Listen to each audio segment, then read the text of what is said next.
আজকে থেকে এসএসসি দাখিল এবং সমমানের যে পরীক্ষাগুলো সেগুলো শুরু হয়েছে। আমি দুদিন আগে ভাবছিলাম যে আমরা খুব ভ্যাপসা গরম পড়ছে এবং আমিও একজন পিতা, আমিও একসময় পরীক্ষা দিয়েছি ছাত্র হিসেবে। আমার মনে হয় যে এই যখন সন্তান ঢুকে যায় তার পরের সময়টা একটা অনিশ্চয়তা থাকে যে কোথায় বসবো, এখন কি চলে যাব বাড়িতে নাকি এখানে বসবো, পানিটা কোথায় পাওয়া যাবে। আমার মনে হলো আমরা যদি সে ব্যবস্থাটা করি, অন্তত আমি চট্টগ্রাম 10 আসন অর্থাৎ হালিশহর, তুলসী, আংশিক পাঁচলায়, সাংশিক ডাবলপুরি, নাসিরাবাদ এবং পাহাড়তলীতে যেখানে সেন্টারসগুলো আছে এসএসসি নামে প্রায় 12টা, সেই 12টা যায় স্কুলের সামনে 200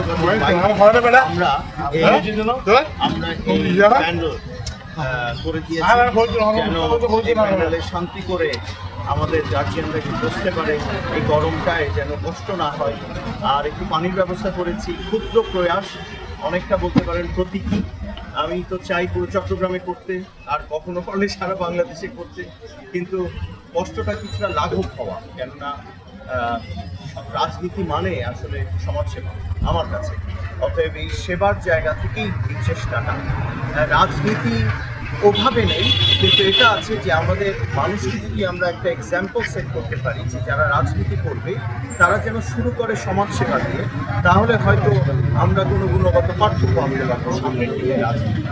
তো সেই জায়গাটাতে হয়তো রাজনীতি, কিন্তু মূলত এটা আমার আত্মীয় স্বজন চট্টগ্রামের, আমি সন্তান, আমার পরিবারের মতোই পুরো চট্টগ্রাম, তাদের জন্য কিছু করতে পারে। আর যারা সক্ষম, যাদের আসলে কিছু করবার সুযোগ আছে, সেটা সরকারের পক্ষ থেকে হোক, লোকাল অ্যাডমিনিস্ট্রেশনের পক্ষ থেকে হোক, আমাদের মতো ব্যক্তির জায়গা থেকে হোক, অথবা কোম্পানিগুলো অথবা অর্গানাইজেশনের জায়গা থেকে হোক, আমার মনে হয় আমরা যদি অল্প অল্প করে কিছু করার চেষ্টা করি, তাহলে আমাদের যে সমস্যাগুলো আছে আমাদের সমাজে, আমাদের প্রাত্যহিক, সেগুলো অনেকাংশেই কমে যায়।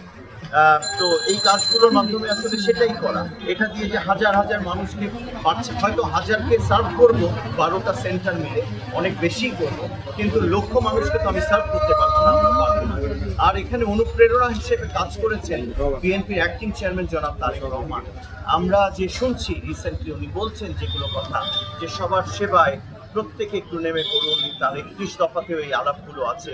আমিও ভেবেছি যে এই অনুপ্রেরণার জায়গা থেকে তিনি যে অনুপ্রেরণা দিয়ে যাচ্ছেন আমাদের সবাইকে যে ভালো কাজ করুন। রাজনীতি মানে শুধুমাত্র মিছিল মিটিং নয়, এখানে সমাজসেবার বিষয় আছে, মানুষের পাশে দাঁড়ানো। তো সেই জায়গাগুলোই আমিও চেষ্টা করছি আমার জায়গা থেকে করবার।